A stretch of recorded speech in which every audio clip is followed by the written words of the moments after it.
his last speech kind of looks like he's ready to dump the girlfriend. I mean, good luck. Wallahi, I believe they're trying to. I do believe that they're trying to. And that's why in our own rhetoric, we have to connect them.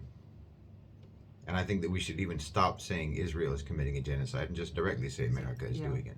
Enabling it. Because obviously, how do you get to pretend that it's not you when it's your weapons, it's your money, it's your backing, you're covering for them, you're defending them, you know, and they could never do it without you. So how is it not just you doing it? You're the one doing it. And obviously, you have the ability to stop it. So obviously, it's you. So in our rhetoric, we have to connect them like it is just one entity. To push, to pressure them and push them even harder to cut their own ties. Because I believe that they desperately want to. Not only Netanyahu. They clearly want to get rid of Netanyahu. I wouldn't be surprised if within months, I know that doesn't sound like soon enough for most people, and it's not, but realistically, probably within a few months, maybe by the end of summer, there will be elections in Israel. And it will probably be Benny Gantz. I would predict that it will be Benny Gantz. And not the opposition. Like, what's his name? Lapid. Okay. I would guess that it'll be Benny Gantz. And I think that we might see, you know that China, again, has reiterated the call for an international peace conference. And Saudi Arabia and the Arab League have backed that. Officially, formally, publicly backed an international peace conference. And the King of Bahrain met with Putin and said that Bahrain is ready, and Putin said he's ready to mediate between Gaza and Israel. And I think that, you look at all of the factors that are present.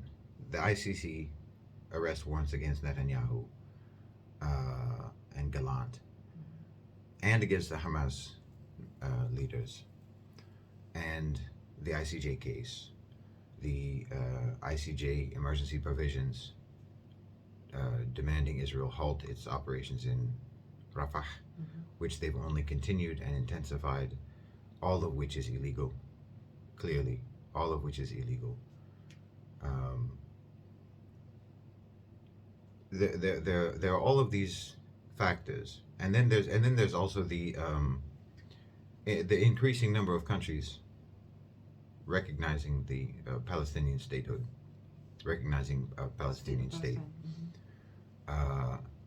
and the movement, but that's being coordinated by Saudi Arabia in Europe to win over support for a Palestinian state. There's all of these factors that, all of them combined, it's like what I said all the way back when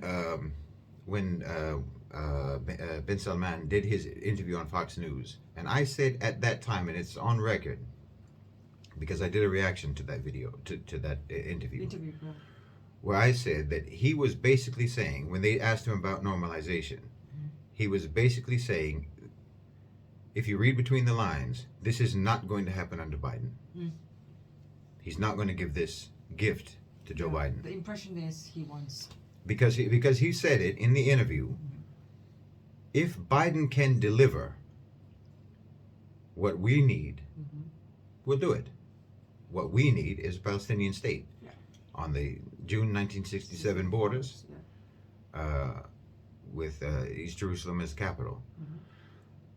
So if Biden can deliver that, knowing perfectly well Biden cannot deliver that, which is him saying this normalization is not going to happen. If anyone can read between the lines and actually listen to what he's saying, that's what he said all the way back in that Fox News interview before October 7th. Which is about well before October 7th, and I said it at the time. He's saying this isn't going to happen. You can talk to yourselves all you want about we're just almost there. We're almost there. Saudi Arabia is almost there. We've almost clinched the deal. But he was saying all the way back then, it's not going to happen until this happens, and that's not going to happen under Biden. and it's not going to happen under Netanyahu. So I think that the idea is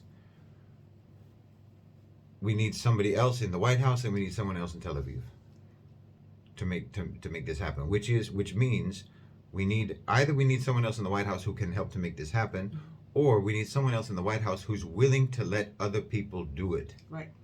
I mean, which is China, Saudi Arabia, and Russia. Which begs the question now. I mean, since you've pointed out that the American propagandists are just missing the point and how unskilled they've become.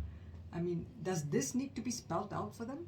Do you think? Or Which thing? This strategy. I mean, about understanding that, just getting clued in that this is not going to happen under Biden or. I mean, I don't care what the Americans. I don't need anything to be spelled out for the Americans. Let them be in the blind, but Muslims should understand it.